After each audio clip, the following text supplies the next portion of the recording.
Now, there was a report. So the demand for an investigation into the Democrats was part of the reason that he ordered to withhold funding to Ukraine. The look back to what happened in 2016 certainly was part of the thing that he was worried about in corruption with that nation. And that is absolutely appropriate. Withholding the funding. Yeah, which ultimately then flowed. By the way, there was a report that we were worried that the money wouldn't, if we didn't pay out the money, it would be illegal.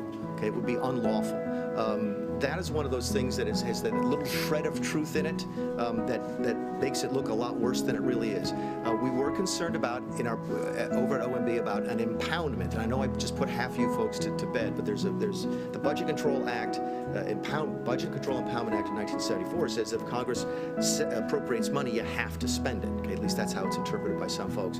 And we knew that that money either had to go out the door by the end of September, or we had to have a really, really good reason not to do it. And that was the legality of the issue. But to be clear, what you just described is a quid pro quo. It is funding will not flow unless the investigation into the Democratic server happened as well. We do that all the time with foreign policy. We were holding up money at the same time for what was it? The Northern Triangle countries.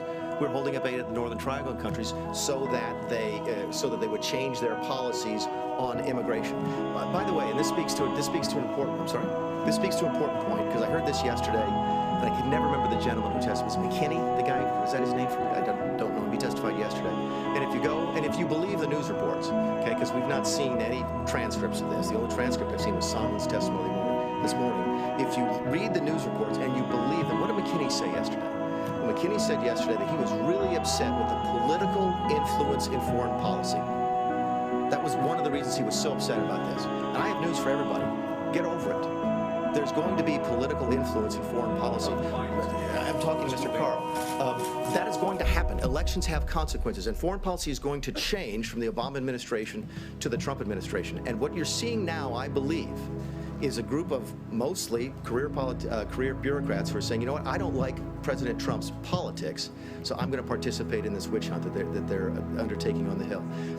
Elections do have consequences, and they should, and your foreign policy is going to change. Obama did it in one way, we're doing it a different way, and there's no problem with that.